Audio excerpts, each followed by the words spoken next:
Olá! Hoje a gente vai mergulhar fundo nas raízes que formaram a cultura e a sociedade brasileira, olhando bem de perto para a história afro-brasileira e indígena. É uma jornada para a gente entender melhor quem somos e como chegamos até aqui. Bora nessa? Para começar a nossa conversa, olha só que citação forte tirada de um programa de TV de enorme sucesso no Brasil. Ela resume bem um sentimento que está crescendo, sabe? Um orgulho, um chamado para a gente olhar para a história não como uma coisa de vítima, mas de força, e é com essa energia que a gente parte para a pergunta principal. E aqui está a grande questão que vai guiar a nossa análise de hoje. Essa ideia de que o Brasil é uma democracia racial, ela é muito famosa, mas será que, na prática, a história é essa mesmo? É isso que a gente vai investigar. Então, vamos começar desconstruindo um dos maiores mitos sobre a identidade brasileira. Sabe essa ideia do mito da democracia racial? Ela foi muito difundida, especialmente por intelectuais como Gilberto Freire, e pintava um cenário quase perfeito de harmonia. A tese era que, por causa da grande mistura de raças, o Brasil teria se tornado uma sociedade sem preconceito. Por muito tempo, foi essa a imagem que o Brasil vendeu para o mundo e para si mesmo. Mas a realidade? Bom, a realidade é bem mais complicada. E essa imagem aqui, nossa, ela mostra essa complexidade de um jeito incrível. De um lado, a gente vê toda a riqueza da herança africana, que é celebrada, que é linda, está na nossa cultura. Do outro, a cara do preconceito, uma realidade dura para muita gente. É a convivência dessas duas coisas que mostra por que essa ideia de democracia racial é um mito. Agora vamos entender de onde vêm as desigualdades que a gente vê até hoje. Qual é a raiz histórica disso? O ponto central é este aqui.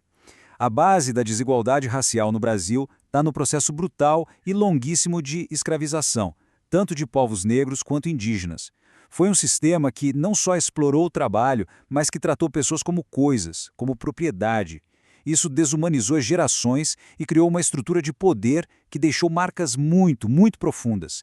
E essas marcas aparecem nos números de um jeito bem duro. Olha só esse dado.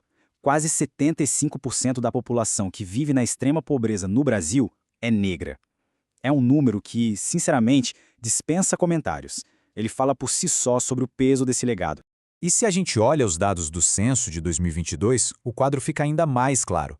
O gráfico mostra a distribuição da população preta e parda pelo país. Repara só, no norte são 78,5%, no nordeste 74,8%. Agora olha para o sul, menos de 30%. Essa distribuição não é por acaso, né? Ela é um reflexo direto da nossa história econômica e social. Agora vamos voltar no tempo e focar nas duas jornadas que trouxeram os povos fundadores não europeus para esse território que hoje a gente chama de Brasil. A primeira jornada, gente, é uma coisa de cinema. A gente está falando de dezenas de milhares de anos atrás. Povos que vieram da Ásia, atravessaram o Estreito de Bering e foram se espalhando por todo o continente americano. Daí nasceram centenas de povos indígenas, com uma diversidade de culturas e línguas impressionante. Eles foram os primeiros habitantes daqui. Já a segunda jornada é o completo oposto. Foi uma viagem marcada pela violência e pela força. Esse mapa mostra as rotas do tráfico negreiro. Milhões de africanos de diversas etnias e reinos como os Bantus e os Nagôs foram sequestrados e trazidos para o Brasil nas piores condições que se pode imaginar. São duas origens, duas jornadas totalmente diferentes que se encontram aqui. Mas olha que incrível! Apesar de uma história tão dura, a contribuição cultural desses povos é, sem exagero, a espinha dorsal do que a gente entende por identidade brasileira.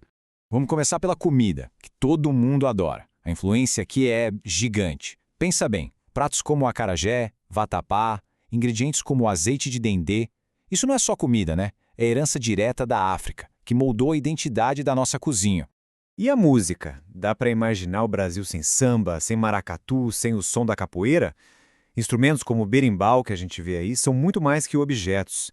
Eles são símbolos de resistência, de comunidade, de uma arte que nasceu tanto da dor quanto da alegria de celebrar a vida.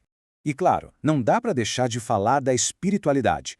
Religiões de matriz africana, como o candomblé e a umbanda, são uma força cultural gigantesca no Brasil.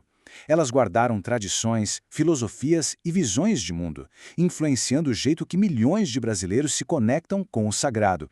Até o jeito que a gente fala, o nosso português do dia a dia, está todo marcado por essas influências. O Tupi-Guarani nos deu boa parte do vocabulário para a nossa natureza, nomes de cidades, Já as línguas africanas influenciaram a estrutura da fala, como quando a gente fala os menino ou corta o R no final dos verbos, tipo vou falar. Ou seja, o nosso português do Brasil é, na real, um português com alma afro-indígena. Tá, mas depois de ver tudo isso, a gente se pergunta por que é tão importante mexer nessa história hoje em dia? Bom, a importância é tanta que virou lei. A Lei 11.645 de 2008 tornou obrigatório o ensino da história afro-brasileira e indígena em todas as escolas. A ideia é finalmente dar o devido reconhecimento a esses povos que por tanto tempo foram colocados de lado na história oficial do país. E o conceito por trás dessa lei é o de diálogo intercultural. O que é isso? É basicamente criar um espaço onde as culturas e identidades possam se encontrar de igual para igual. Um espaço para a gente questionar e, quem sabe, superar preconceitos e estereótipos que ainda são muito fortes por aqui. E essa imagem, para mim, resume tudo. Ela mostra que o Brasil não é uma cara só. O Brasil é um mosaico complexo formado por muitas faces, muitas histórias e muitas identidades que se misturam o tempo todo. E, para a gente fechar, fica aqui uma reflexão. Saber de tudo isso, das jornadas, das lutas, das contribuições e das desigualdades que ainda existem, como isso muda o jeito que a gente enxerga o Brasil de hoje. Porque reconhecer essa história não é só olhar para o passado, é a chave para a gente conseguir construir um futuro diferente. É uma pergunta que fica para todo mundo pensar.